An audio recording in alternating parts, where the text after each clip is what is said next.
Pribadi yang kontradiksi. Pernah gak sih kamu ngalamin kalau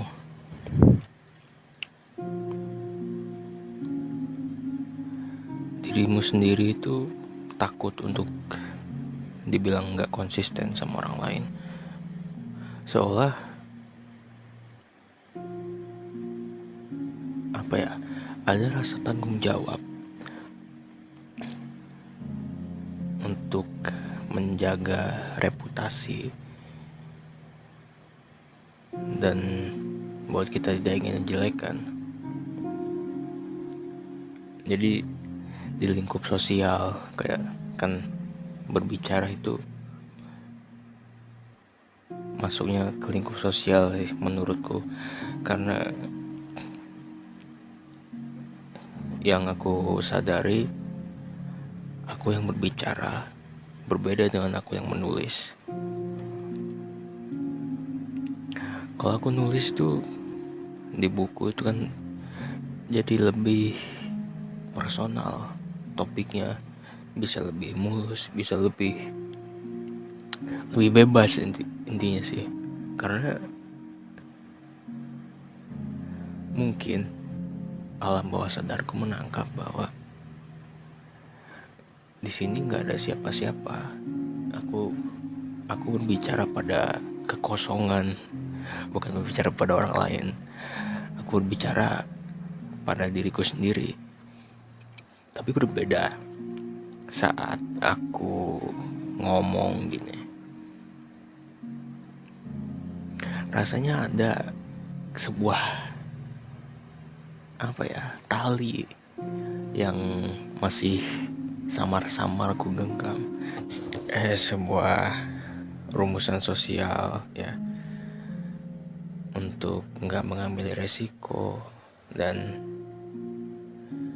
nggak menjadi diri sendiri lah istilahnya mungkin, atau takut dibilang gak punya pendirian. Nah, bagian menulis itu sekarang kan ada mengetik. Beda juga waktu mengetik. Mengetik masih masuk kategori tulisan, jadi nggak secara langsung berinteraksi secara nyata rasanya gitu. Jadi seolah bisa lebih mengalir tulisan-tulisan ketikanku itu, dan lebih asik gitu.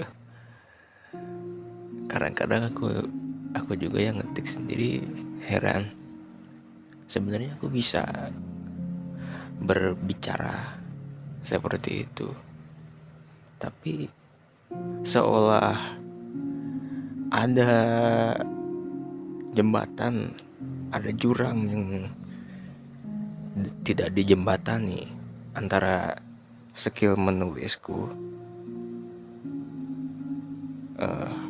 kemampuan menulisku dengan kemampuan berbicaraku. Jadi seolah itu ranahnya udah beda.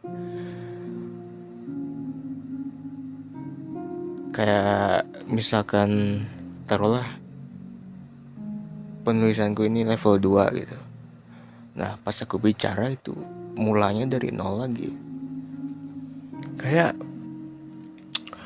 kadang kan pernah tuh dapat teman virtual di chattingan gitu, udah asik banget. Terus mutusin nih untuk ketemu di real life. Ngeblank, real enggak. Kayak harus mulai dari awal lagi.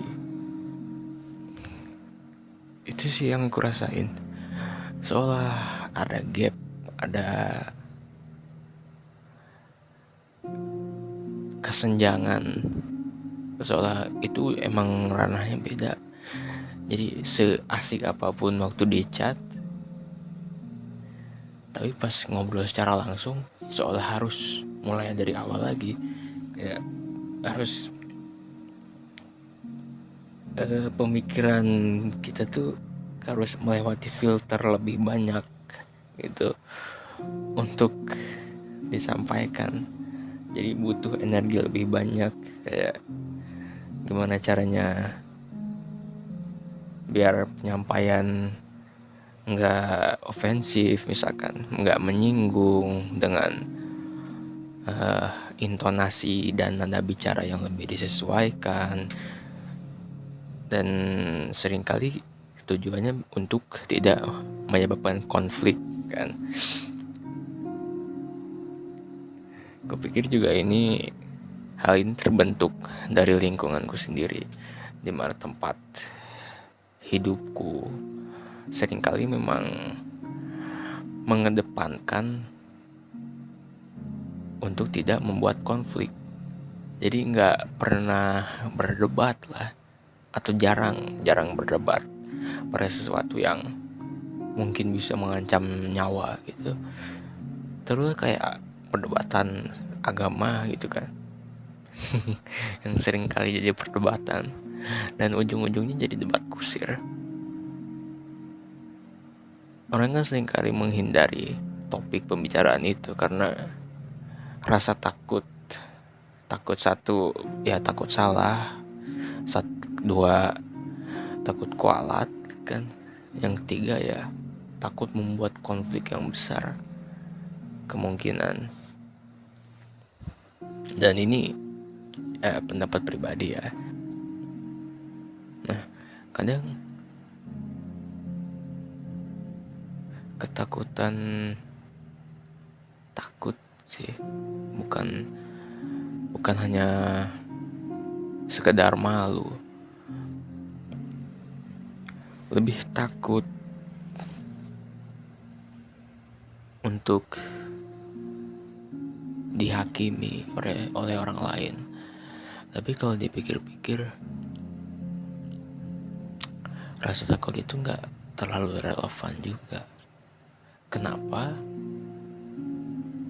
ada orang lain juga yang bisa spontan, nggak peduli dengan orang lain, terus asbun berpendapat, berbicara tanpa tanggung jawab bahkan. Kenapa juga aku nggak bisa menjadi seperti itu?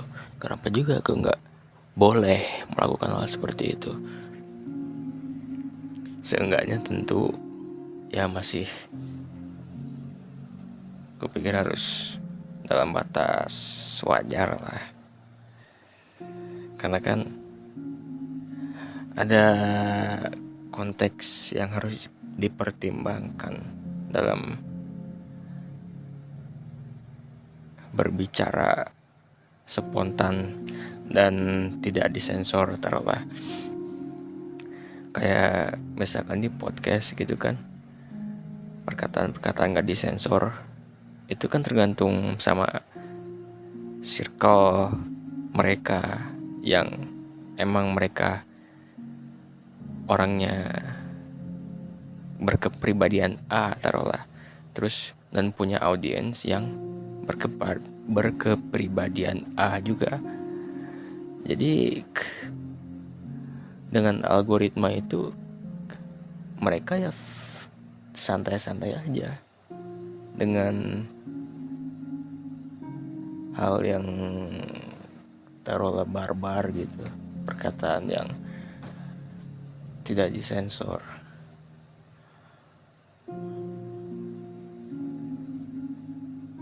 Itu kayak kalau di dunia nyata kan, circle sosial yang secara nggak sadar terjadi, walaupun sebenarnya circle media sosial ini malah menjadi sama aja kayak di dunia nyata, nggak bener-bener bebas. Jadi si aplikasi ini menangkap minat, kesukaan kita, biar untuk membuat kita bagaimana caranya kita ini bisa berada dalam aplikasi itu lebih selama mungkin, sebisa mungkin, selama mungkin, dengan terus menyepam dan menyediakan konten-konten yang bisa membuat kita tertarik. Jadi kan menjadi pedang bermata dua. Kalau misalkan ada orang yang berkepribadian destruktif gitu, yang taruhlah penuh kebencian terhadap suatu kaum gitu. Terus dia sengaja kan nyari konten, awalnya nyari video lah tentang menjadikan suatu kaum. Nah, si sistem ini secara otomatis menyediakan konten-konten yang seperti itu kepada dia, yang membuat si orang itu ya makin rasa benci terhadap suatu kaumnya kan makin mencuat, makin terbang. Maka hal itu di sisi lain bisa menjadi support yang bagus kalau si orang taruhlah B nyari konten tentang teknologi, tentang pendidikan.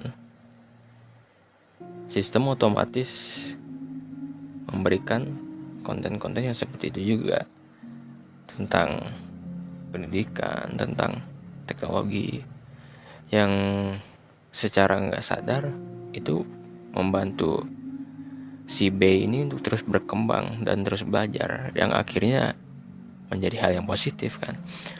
Nah, inilah kenapa juga agak mustahil kalau nggak disadari soal ini, tentang misalkan orang yang kecanduan pornografi atau judi, kemungkinan kalau nggak ganti HP atau hapus akun, ganti akun baru gitu, itu kecanduan itu nggak akan hilang karena algoritmanya udah hafal, udah terpapar. Hal kesukaan orang itu udah tahu gitu algoritmanya. Jadi kan kadang ada tuh kontradiksi di TikTok misalkan, yang tadinya suka lihat joget-joget terus tiba-tiba kepikiran tobat kan, cari yang ayat-ayat Quran, terus ceramah-ceramah, terus besoknya buka HP, scroll ceramah, di scroll ayat-ayat Quran, di scroll sholawat, di scroll joget-joget, di scroll jadi sholawat lagi. Jadi